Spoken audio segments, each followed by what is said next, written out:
titular es el arquitecto Héctor Benavides, a quien conocemos cariñosamente los amigos del medio como el Güero Benavides. Güero, saludarte. Gracias, Gilberto, eres muy amable. Güero, con tus 17 años dentro de la televisión, ¿has sufrido alguna decepción en este medio? ¿Alguna frustración has tenido? Sí, algunas. Tú me preguntas por una, yo te la digo ahora, nunca le he callado. Una entrevista con el doctor Pedro G. Zorrilla Martínez. Héctor Benavides, al estilo que a mí me parece debe ser el periodismo, o entrevista a el gobernador Pedro Zorrilla con mucha impertinencia. Me parece que el periodismo debe ser irreverente con el poder. Mucho contrabando de camiones. Y él me trató muy mal al aire, pero terriblemente mal, ¿verdad? Me exhibió de la manera más terrible. Esto fue mi primer baño de agua fría. Ahí lo tengo yo guardado. Ahí está, dice no borrar. Entrevista al doctor Pedro G. Zorrilla.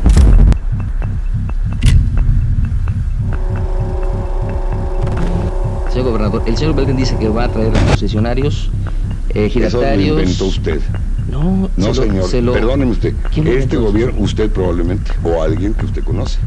Primero. Héctor Benavides merece mi respeto porque fue una persona que luchó por el ciudadano siempre, sobre todo en los tiempos en que no había libertad. ¿No buscaría el señor Belden, el señor gobernador, y A lo diría mejor eso? se ofuscó usted.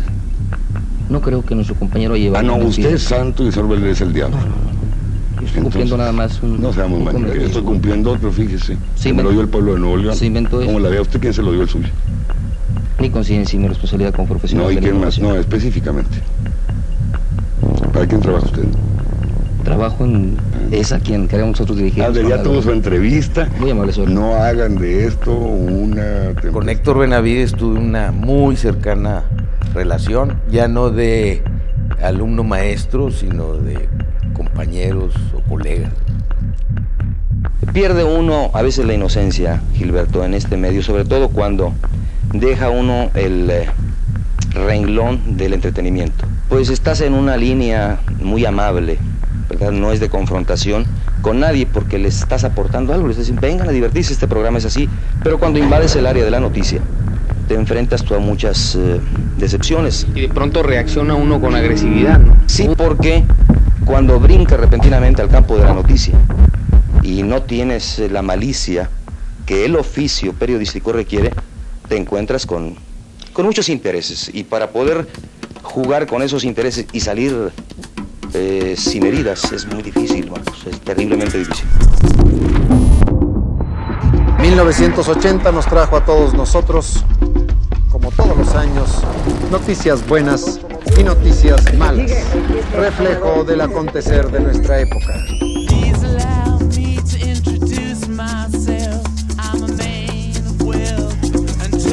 A principios de los 80, López Portillo estaba radiante. El petróleo fue un boom cuando se descubre Cantarell, y entonces a gastar dinero. Nuestras reservas probadas, es decir, de lo que estamos absolutamente seguros de tener, son 16,000 millones de barriles. Nuevos y ricos. El gobierno se endeudó tremendamente y López Portillo entonces hablaba de administrar la abundancia y de un plan global de desarrollo para México. O sea, la economía iba a estar bollante. Y esta noche ya puede usted y yo también dormir tranquilo.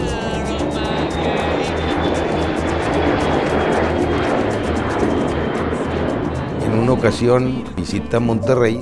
En estos momentos el presidente José López Portillo sale de la... Estaba yo de reportero con un camarógrafo y mi micrófono. Me acerco sin tener ninguna cita, ninguna seguridad de que fuera a poder entrevistar al presidente. Pues estaba bien chavito y yo creo que uno de los de la Guardia Presidencial me vio tan inocente que le pregunté, ¿podría entrevistar al presidente? Y me dijo, mire, párese ahí y ahorita baja del estrado de la tribuna el presidente y se va a parar ahí. Yo veía al presidente que iba para otro lado y de repente dio la vuelta y se vino conmigo. Lo entrevisto, le pregunto qué pasaría para que ese plan global de desarrollo no se convierta en un plan globero. No tenía nada de malo la pregunta, ¿verdad? O sea, para que no se eche a perder el plan famoso del presidente. Oye, y entonces me aprieta fuerte la mano donde yo sostenía el micrófono y responde así al estilo presidencial: ahí nos vemos. Entonces, no, llego yo feliz al canal porque cualquier respuesta que me haya dado el presidente, vale. O sea, ya entrevisté al presidente, además ya le hice yo la pregunta que quería y ya la respuesta es lo de menos. Entonces, estaba en el área de edición viéndola y baja don Mario Quintanilla, llega hasta el cuarto de edición y me dice: ¿pero qué acaba de hacer? Eso no se le pregunta a un presidente. ¿Cómo se atreve? No pasa.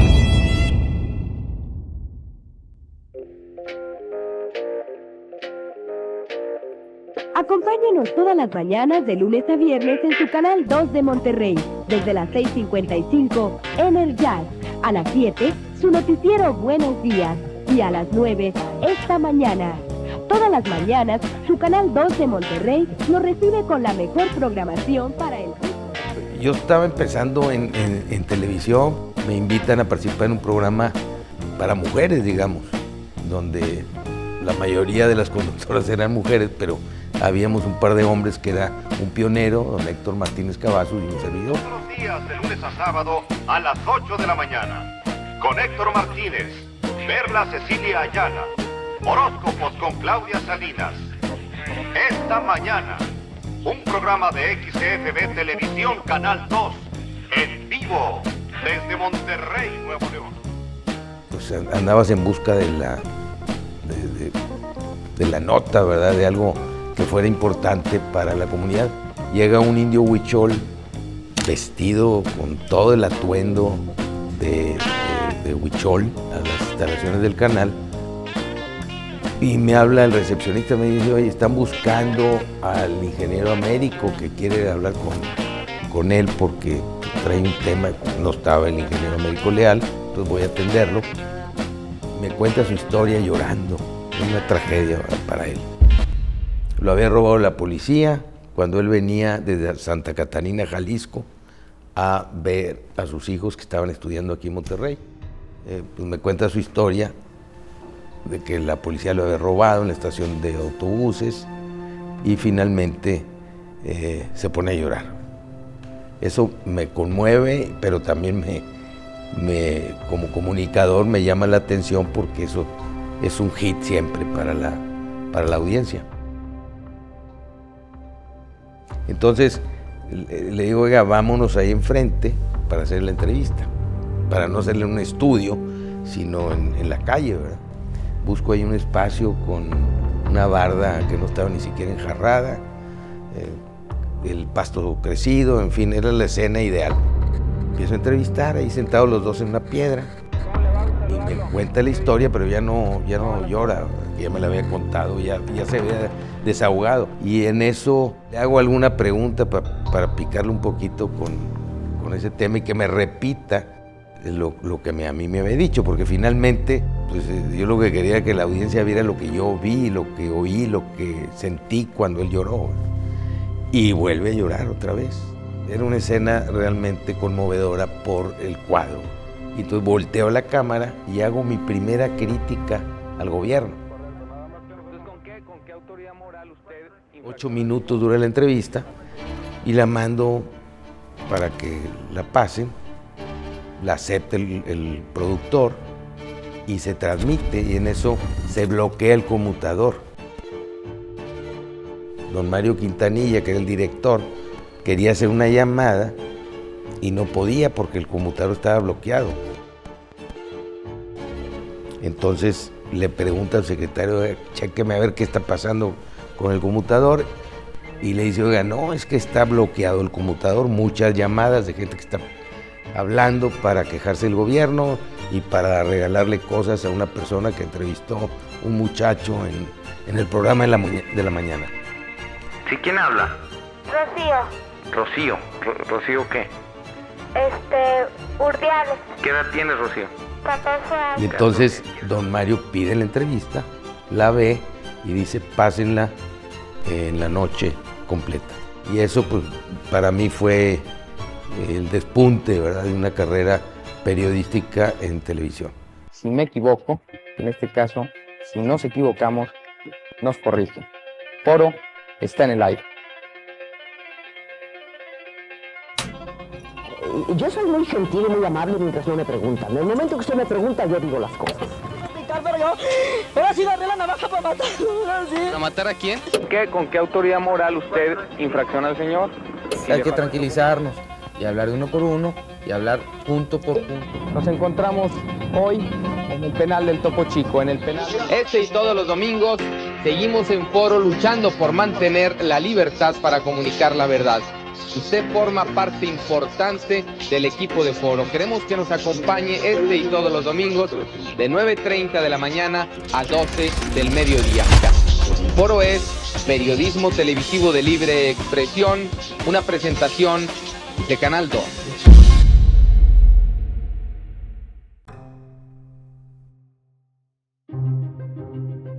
En aquel entonces los candidatos del PRI y del PAN, que eran los más fuertes, ¿verdad?, no iban al mismo programa. No solo no aceptaban estar juntos en una mesa redonda, en una mesa de discusión. De vergüenza para la comunidad. Sino que no iban ni siquiera el mismo día al mismo programa. Y no eran los panistas que eran oposición, sino los priistas que no aceptaban eso. Un domingo va el candidato del PRI, que era Óscar Herrera, y en otro domingo va el candidato del PAN. Con Gilberto Marcos, candidatos a la alcaldía de Monterrey. Y ese mismo día va Alfonso Martínez Domínguez a promover La Gran Familia. En ese programa se me ocurre pasar a Martínez Domínguez porque el candidato del PAN lo estaba criticando, era Alfredo Corella. Dándole espalda a la entrada a Alfredo Corella, no vio que entró Martínez Domínguez y decía que lo iban a quemar en la plaza pública a Martínez Domínguez por el fraude, porque si se le ocurría robar votos, las urnas, etcétera. Y entonces le digo, oiga, ¿se lo diría usted en su cara a Martínez Domínguez? Claro que sí. Y entonces le digo al gobernador que pase. No estaba eso programado, ni Martínez Domínguez se lo esperaba. Y entonces pasa al set, lo saludo y le digo, oiga, pues aquí está su primo diciendo... Ya se organizan grupos de escoria, de hombres sin principios, gusanos podridos, que quieren o tratarán de robar lo que el ciudadano pone ahí adentro. ¿Para qué tener, pues, la urna si ya se va a robar de todas maneras? Yo confío en tu honor y en tu palabra, Alfonso. Y pobre de ti que la prostituyas. Si yo también la prostituyo, estoy dispuesto a que me cuelguen y me quemen en la Plaza Monterrey. Termina esa parte y nos vamos a la entrevista sobre La Gran Familia. Martínez Domínguez estaba muy, muy serio.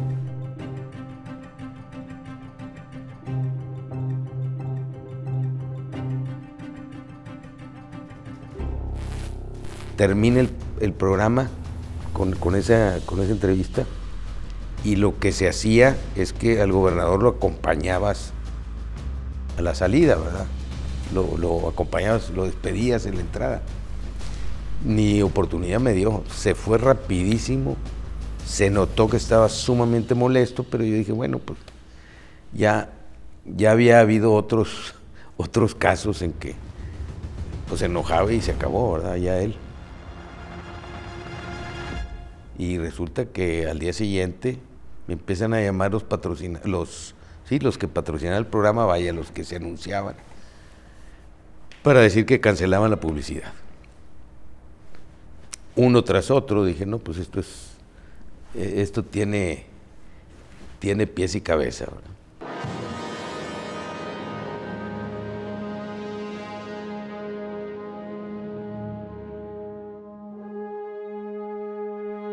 Va una persona a hablar conmigo, que era un subsecretario, de parte de Martínez Domínguez, va a mi casa y me dice, oye, que les doy muy mal a tu familia, a ti, a tu padre, a tu abuela, o sea, yo creo que tenían expedientes de todo mundo y, O sea, una amenaza ya muy directa. Don Mario Quintanilla me llama y me dice, oiga, usted no tiene remedio, lo van a matar. Por favor, váyase, deje el programa grabado, haga lo que quiera, pero váyase 15 días fuera de Monterrey. Pero le dije, oiga, pues yo no tengo miedo de que me pase nada. Pero, no, váyase, por favor. Martínez Domínguez fue un factor importantísimo en el éxito que pudo haber tenido el programa Foro. O sea, Foro empezó en junio de 1980. Martínez Domínguez tenía unos meses de ser gobernador del estado. Y su campaña fue en el... La de gobernador. La de gobernador fue en el 79. O sea, Foro empezó al año siguiente. O sea, nos favoreció que en ese tiempo no hubiera libertad de expresión en el país y hubiera un gobernador de mano dura como Martínez Domínguez. Sin eso, igual Foro hubiera pasado desapercibido. Un priista tradicional, o sea, de los de antes. Todas las instituciones de que hoy nos podemos enorgullecer todavía en el país son obra del PRI. Seguro Social, Infonavit, Comisión Federal de Electricidad, Nacional Financiera. Era una pieza importante en el gobierno de Díaz Ordaz, sobre todo. O sea, un gobierno de mano dura. Y cuando Luis Echeverría se hace cargo de la presidencia, lo nombra regente de la Ciudad de México. Luego es traicionado por Luis Echeverría, que era el presidente, y que le atribuye la culpa del jueves de Corpus.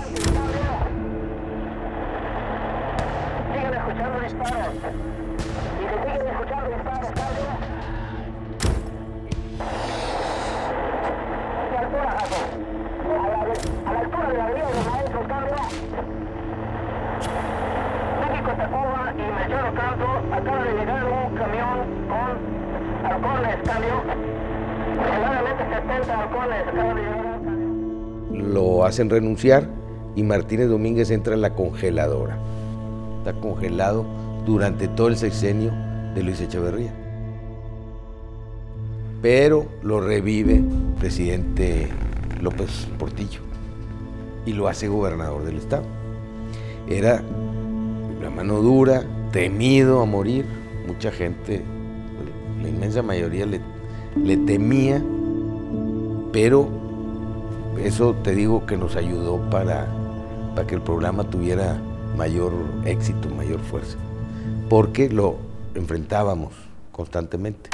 Señor gobernador, ¿a usted no le han aumentado la luz, ni el agua, ni los teléfonos? ¿A ustedes no les duele porque me persiguen con una pistola, con las... No, había borrachines con urnas llenas de votos. No, esa es exageración y leyenda. Pero el responsable tiene que ser el gobierno porque es el gobierno que maneja el país. ¿Y qué tiene de mal? Se lo manejaba más limpio que ahora. Vamos a hacer una breve pausa y continuamos. Y nada más que ahora son otras circunstancias. Claro, hay corrupción, terrible corrupción de por medio, ineficiencia de parte del sector público. ¿Usted se cuelga esas medallas? No, me la cuelgo. Soriana, Liverpool. No, le voy a explicar ahorita. Y ustedes debieron leer la Constitución antes de criticar. Gobernar bien es una obligación, no un Es una obligación, pero también estudiar es una obligación. Y también decir la verdad de los locutores, de los periodistas, es decir, es una obligación. Y vea usted qué difícil es ser gobernador en este.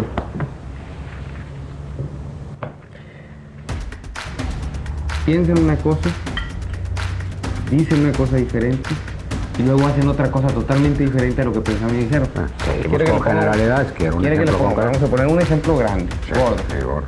¿No cree usted que el problema de México sea la incongruencia? Hay mucha incongruencia. Usted, mi querido Marcos, con la confianza que nos tenemos en su fondo, es antigobierno.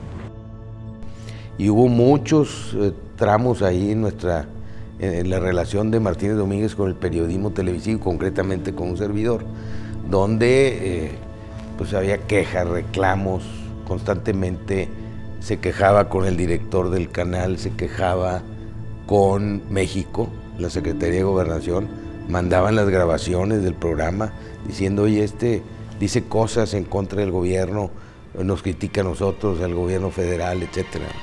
Vamos a pasar a los mensajes comerciales y enseguida tenemos la entrevista en vivo con el gobernador Alfonso Martínez Domínguez. Hasta que llegó un clímax, y esa era la parte buena también de Martínez Domínguez, a pesar de su imagen de rudo. Yo llegaba y no fue una vez, fueron muchas veces, que le decía sus cosas tal cual y el hombre aguantó. En esa le dije, oiga, yo pensé que usted era más inteligente, me está haciendo grande. O sea, le habla a todos los anunciantes y pues lo único que está haciendo es resaltar mi figura, ¿verdad? Pues, o la del programa. Pero a raíz de eso, a Martínez Domínguez le fue cayendo el 20, de que era mejor alguien que lo cuestionara y que él respondiera y saliera. Digo, finalmente tú le haces preguntas con cuestiones que, o sea, no había pruebas, pues. Le quiero decir muchas gracias y que nunca lo vayan a quitar. Hombre, voy a... Y que quisiera que fuera el gobernador de todo el país. Somos ahora 75 millones de habitantes. Seguimos así y ahora estamos en crisis para darles agua. Imagínese usted en 20 años que seamos 110 millones de habitantes. A quienes lo conocieron y vivieron su gobierno, lo comparan con los actuales o los últimos gobiernos y dicen, cómo te extrañamos, Martínez Domínguez. Y espero que no vayan a cortar este pedazo. No. Yes, it will. Then I go to my brother and I say, brother, help me please. But he winds up knocking me back down on my knees. Lord, there've been times that Como que tradicionalmente en el norte se es más aguerrido, más bravo, más franco, más frontal, más directo. Sobre todo en este norte nuestro que pues es tan... México bronco, pues, norteño. Donde la gente ha tenido que luchar y mucho, ¿sí?, para hacer lo que tiene, ¿no? Yo creo que eso es lo que caracteriza y distingue a las tierras del norte de México. Sí, hubo una época muy difícil para la libertad de expresión, y no hablo de los inicios con Martínez Domínguez, sino posterior. No somos nosotros, los periodistas de Foro, los llamados a presentar conclusiones ni soluciones. Únicamente aportamos datos y puntos de vista diversos para que cada televidente forme su propia opinión. Muchas gracias por su atención. Los esperamos en Foro. Querían cambiar al director de noticieros que tenía yo, que había nombrado, era Sael Sepúlveda, que había estado conmigo desde los inicios de Foro, y en un momento lo nombré director o gerente de noticieros. Y de México querían imponer a un encargado de noticieros. Y yo les decía, oye, no, aquí no. Como lo habían hecho en otras plazas. Porque lo nombraban de México, te llegaba un capitalino, pero además con un afán de romper el esquema de libertad de expresión que nosotros manejábamos. A lo mejor las demás televisoras no importaba porque pues no se manejaban con esa libertad, pero aquí sí. Y luego para andar pasando la charola a los funcionarios, al gobierno, eso para nosotros era un pecado. No me dejé, en lo absoluto. Le dije, yo no voy a permitir que me cambien a un gerente que yo nombré por la convicción de que es una persona honorable. O sea, puede cometer errores como humano, pero sí es una persona decente que no va a agarrar dinero. Porque en el momento que empiezan a agarrar dinero, los reporteros o los gerentes o los responsables del área, ¿a quién creen que van a voltear a ver?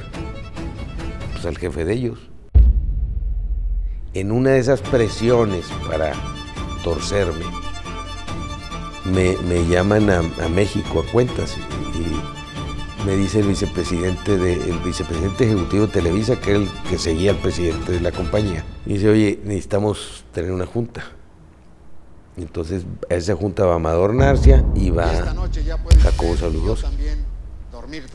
Jacobo no dijo absolutamente nada en toda la plática, en toda la conversación o en todo el debate Y Amador Narcia pues sacó un buen expediente con todas las críticas que nosotros directamente o nuestros colaboradores hacían al gobierno.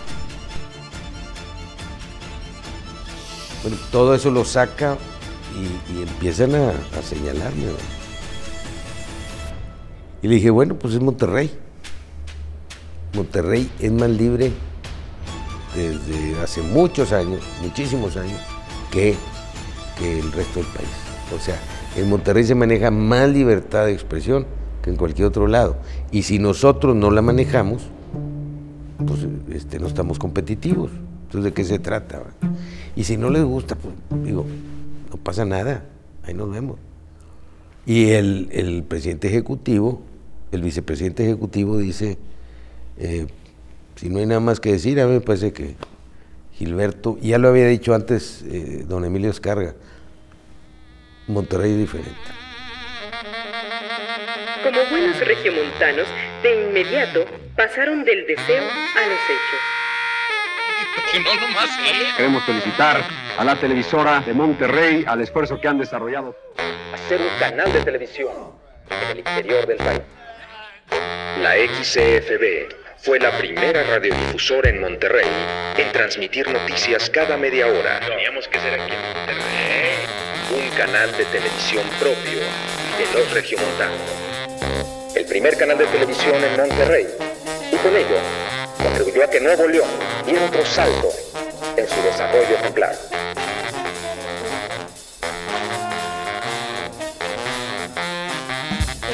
El Canal 10 y el Canal 3 fueran parte de los regiomontanos, que los regiomontanos lo vieran como sus canales y como un medio propio para comunicarse con los demás.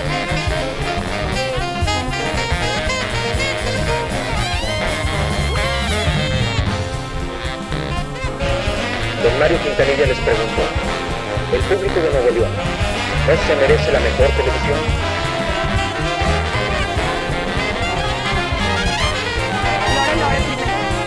Una presunta granada de comunicación fue lanzada a las instalaciones de Televisa Monterrey. Por supuesto, sus integrantes del crimen organizado. Aquí le tenemos todos los detalles. Dentro de unos segundos ocurrirá el apagón analógico en gran parte del estado de Nuevo León.